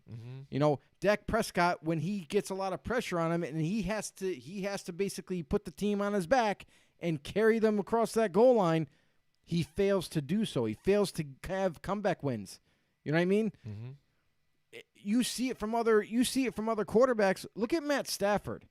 Everybody clowns on Matt Stafford, but when Matt Stafford's healthy, even when he's hurt sometimes, he's had the most comeback wins of a lot of quarterbacks in this league, if all of them. He's a sensational, but nobody sees him as he's not getting paid $35 million or anything like that. He already had his contract redone. He's getting pretty much north of 25 or something like that. But now Dak is sitting there, and it's like Cowboys like, hey man, we're giving you a really fair deal. Why are you turning this down? It's got to be only one reason. It's because he wants to be the highest paid. And if he was in agreement for the $33 million, we'll say. What I've also heard is that he wants a short contract, not a long-term deal. Why is that? Because he's still young. If he gets a short-term contract with a lot of money, guaranteed, before he turns 28, say 29 maybe, he'll be up for another new deal. He can probably get another big deal before before it's questionable here, and that's the problem too. How far are you willing to go? Because now they go and sign. They agreed to a 5-year, $100 million contract here for Amari Cooper with $60 million guaranteed. So they're throwing out money to other guys here, and you're like, dude, it's like you're not budging on this. So they're like, all right, you just sit there. We threw that out there. You don't want it. Okay, we're gonna do this over here then. All right, we'll get to you then. Boy. And it's kind of like he's holding on to it, and then it's like, what are you going to do? But then what are the Cowboys going to do? So it's an interesting situation still going on, and I don't know. I mean, the free agent period just technically started. Yeah, a lot of has happened and moving and shaking. Already. But what's going on in Dallas? I mean, we're going to have to watch this carefully again. I mean, to see what the deal is. I'm sorry. When I saw Amari Cooper's deal, I was dying. Yeah. I couldn't contain myself because it is absolutely ridiculous of a deal for a guy who isn't elite. I'm sorry. No, he's a really good receiver. Either. Don't get me wrong. He's a really good receiver. He's not elite. Do we talk about him with Julio Jones? No. Do we talk about him with any of these other big-time, receivers like Juju Smith-Schuster or Odell Beckham or, or DeAndre Hopkins? Do we talk about him in that same light? No.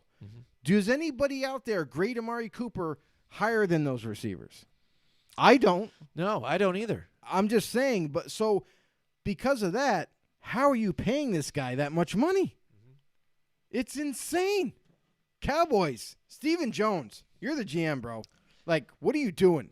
Yeah, and like they want to say because that second half when he did get traded to Cowboys, he made a difference for the team. He did. Sure, He players did. make differences, but I don't think it was that spectacular of a difference that where he was like, oh man, he totally just took this team on his shoulders and led them there to the promised land, and because did that's not the everything type to of it. offense they No, run. and it's not, and for what they traded for him again, I don't think they did the first right. rounder. Yeah, a first rounder too. So I don't think that did make sense. And then you go and do this again, and it's just mind-boggling to me. Like, what are you doing, dude? This doesn't make sense for this guy. But then you want to again Now with Dak, yes, he wants to get paid a ridiculous amount of money, but you're still toying with this here, right here, with the guy who's actually going to be the one distributing the football now to these other guys here. Exactly. You know what I mean? It blows my mind how it's just backwards.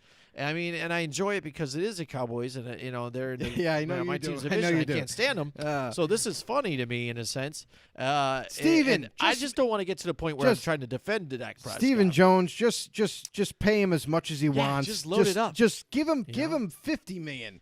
Let's do that. Just give it to him. Yeah, because again, if you wanted to have this conversation, people have said it all the time. Look at Jared Goff. Lock Same him up. thing. Jared Goff got the deal. They want to argue he's not that good and stuff too, and this and this, and blah blah blah. Whoever keeps getting the next best up, and it's just ridiculous. For me, if I'm a player too, you have to look at what's best for your team as well. Tom Brady did it for many years. This is the season, and he decided that he wanted to try and get something lucrative in a sense here for him. Gets paid, gets to go to a nice warm climate and not in snowy New England. So here you go. He gets to enjoy that for a little bit. Yeah, that's true. But, this is something I think we're going to be talking about a little bit here and there and watch closely. And it's interesting. It's mind-boggling. I got another team, though, in mind that I want to talk about. It was the Cleveland Browns. Yeah. What they've done so far, and they've done a very good job the last couple of years in acquiring talent, whether that be a trade, whether it be a free agent signing. And this all season, yet again, it seems like they're nailing it. Listen, we all complained about the offensive line last year. Tackles were absolutely horrible. They weren't making the plays. So the Cleveland Browns, they went and they signed a right tackle by the name of Jack Conklin from the Tennessee Titans. So, I mean, that's a huge upgrade for them. They lock him up for 3 years. Austin Hooper goes there as a big-time weapon. But the question I have is with David Njoku, who was already there, who already is a receiving threat. Now, I get that he was banged up throughout the year, but now you're bringing Austin Hooper. Now, what does that mean for Njoku? Does that mean that maybe draft day they're looking for a draft pick for him? Maybe they're going to move on from him? Mm-hmm. Or because you're paying Hooper as the highest paid tight end now. Right. He's not, taking second team reps. He's the starter now. Yeah. So David Njoku's still on that rookie deal. Mm-hmm. I mean, they could keep him and have a nice dual combo there, but I'm just kind of questioning what's the thought process there? Yeah, because I understand that too. Because if you're adding another offensive weapon, that's obviously another weapon, and you're paying him decent. But you let highest paid tight end. Let's say you let Christian Kirksey just walk too. I mean, I don't understand because he was one of your leading tacklers on that defense last year too, and played well. The problem with Kirksey was injuries. He was always getting injured the last 3 years. So I think they were tired of all the injuries. They decided to move on from him, let him go. We'll bring in someone else, whether it be draft, whether it be free agency, what have you. I'm just afraid that with this team, especially with the guys that kept pounding on, and with they're loading up the offense with all these players, and then the defense is just going to be take a hit for this. It already has. Yeah. Joe Schobert left. Mm-hmm. He's no longer the middle linebacker now. He's gone. Yep. Christian Kirksey, you moved on from him because of injuries and what have you. Mm-hmm. Who are you replacing him with? Yeah. You know what I mean? So that defense is taking a hit. I mean, here's the thing. Here's the other thing, too, is they put a second-round tender on Kareem Hunt. Mm-hmm. So anybody that wants him, give us a second-rounder. You can have him. But I'll tell you right now, Kareem Hunt is a beast. Mm-hmm. Still super young. If you're a team in need of a running back and you don't I'm just saying, and you don't feel like drafting one, and you want a guy who's still in his prime, who can still deliver, he's the guy. I'd give up a second-round pick if you don't have a lot of needs, though. That's the only reason why I would do it. They go ahead and they add a fullback via trade. Really no compensation, hardly all, 7th-round pick. They do sign ex-Raiders safety Carl Joseph to help in the back end. So that's a nice upgrade for them because they were missing Peppers since they traded him away. Yep. And then backup quarterback. See the model here in free agency? Case Keenum is now the backup QB. Yeah. Yep, still employed. The backup QB now in Cleveland. I think it's a smart move because Case Keenum is not only a phenomenal vet, but he's had experience starting. He can help develop Baker Mayfield, and he can help teach him and help him grow as a pro. You know, that's one thing that Baker Mayfield never had. He never had a vet that he could learn from how to be just a pro, let alone quarterback, but a pro. How to go through your days, how to eat throughout the week, you know, whatever have you. So I think this is actually a bigger move than people might think. Yeah. Because he's going to help him develop. He's going to help him grow as a football player and a person. One note quick, we were just talking about the Cowboys. I just want to bring this up because this happened during our show. Gotcha. It didn't pop, but offensive tackle Cameron Fleming has now agreed to a 1-year deal with the Giants. Maxes out at $4 million per Mike Garafolo and Tom Pelissaro. So now Good for the Giants. Yeah, the Giants go get an offensive tackle here now. Now, is he going to play? I think Is he that's playing right everything that tackle? I've missed so Or far. are they moving I don't Solder? know. I don't know. I just You looked got at to it move quick. Solder. Yeah, you figured You got gotta to move him. That would make sense for the Giants. But I don't think Fleming talked about can the play Giants left tonight for That's the major only reason, thing. because it's just up and down with some of the things that they've done. But so far we'll feel it out. I like some of the signings. Some of them I'm just kind of like, yeah, okay. But that's the only but thing. But still, yeah, I like that. At least they're like they started to do under Gettleman, attack the weaknesses. Maybe he swung and missed with Solder. I didn't like it when he wanted to, anyways. But we've already talked about this thing and why they done it, and now they're suffering for it a little bit here. But this is what they've got to do. They attack your weaknesses. You get it, get it done via the trade or free agency. Right. But I think maybe with some of this free agency, you notice, I think he's getting a little more not quick to jump on that next guy that's like the second. This is the next big guy. I got to offer him the money then. Being a little safer with the money, going with guys that fit your system better. You see, the former was it? I think maybe it was linebackers coach for the Packers here. Now a coach with the Giants. They get Blake Martinez now from the Packers. They get Fackrell from the Packers here. Guys that they already know the system. Fackrell is actually a really, really good linebacker, too. So there you go. You get those guys in there, know the system. They could teach the other guys around them. Yep. And then it would just fit better. And then Ryan Connolly comes here off of injury finally. He was making some moves in the preseason and got injured early, and he looked like he could have a nice spark to it. He's going to have a lot of competition. But we'll I know see. that. Yeah. He might not even get on the field. Who knows? Right now. We'll see what happens with them moving forward. But teams making moves all around. Cleveland, like you said, Hooper for me again was a question because who did the Falcons go and get afterwards? Didn't they get somebody that was just kind of like, after that whole thing? You got rid of Hooper, but then what, for tight end? Yeah, tight end. I thought they just grabbed somebody, and I was kind of like, really? That's what you go for afterwards? And I was like, huh. Oh, they traded for Hayden Hurst. Hayden Hurst. Okay. Yeah. Yeah. I mean, he's young, He's young. He's decent. He's a receiving threat. Yeah. So I guess he but could. maybe they just don't. Guess he works. Austin Hooper was maybe looking for the bigger money, and He they was. just didn't want to pay him. He was 'cause looking they for did big just money. walk away from Devonta Freeman too, so it looks like they're unloading on some of Plus that. plus Vic you gotta- Beasley's gone now too. So Right. Plus, you have to realize that Atlanta Falcons didn't have a lot of cap space, so they had to make moves to create cap space. I mean, the one thing that you can say is it's almost a blessing for Atlanta that the cap got raised $10 million. yeah. Because they were right on the borderline of just being under. But now this allowed them to make some moves. They move on from Trufant. They get rid of Devontae Freeman, another big name at running back. Maybe he goes to Tampa. There's another running back for you. And now they make some moves. So today they signed one of their biggest defensive moves. They moved on from Vic Beasley, too. They let him go to free agency. Dante Fowler Jr. Signed with the Atlanta Falcons to replace Vic Beasley now at the edge spot. And I think that's an upgrade. Not huge, but it is an upgrade. They did re-sign one of their D tackles there to keep him in-house in Tyler Davison. And then they pulled off that trade for Hayden Hurst to replace Austin Hooper's his spot. Yep. So they made a very few moves, didn't make a huge splash, but they weren't seen. Yeah. They didn't seem that they were going to do that.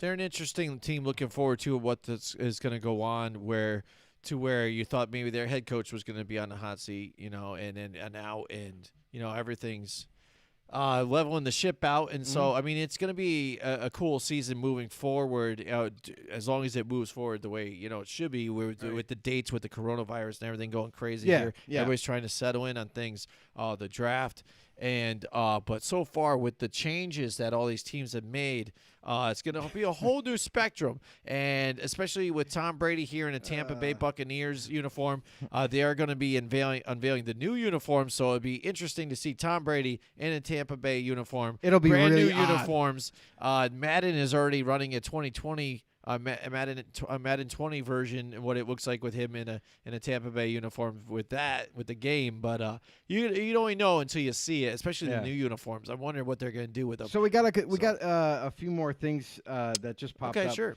Panthers signed guard John Miller. Okay. Now, if you remember, Trey Turner got traded. You know, they got DJ Fluker in a trade for the tackle spot. Traded Trey Turner, the guard, away. Now they get John Miller in free agency.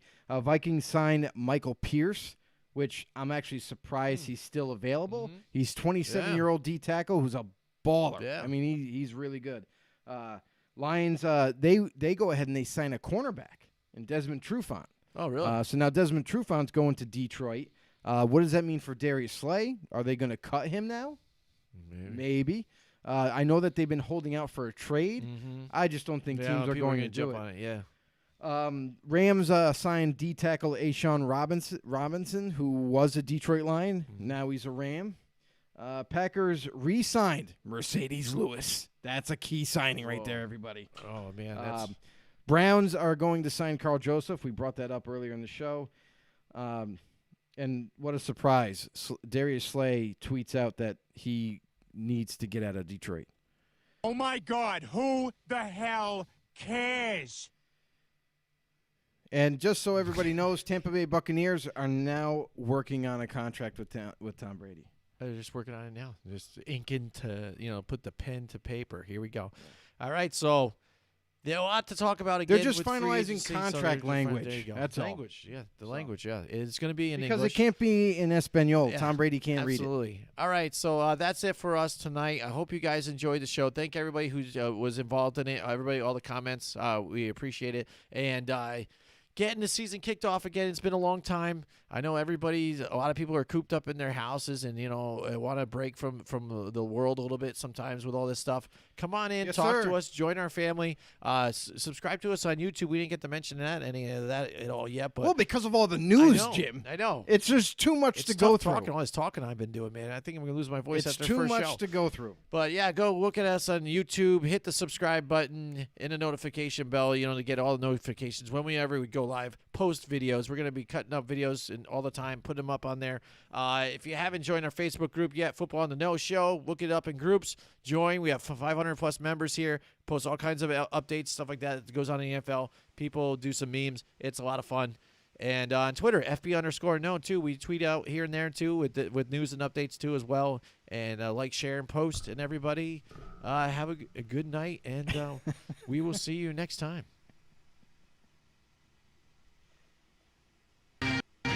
Join us next week till then, Wednesday night, for more Ball on the Know with Jim and Joe.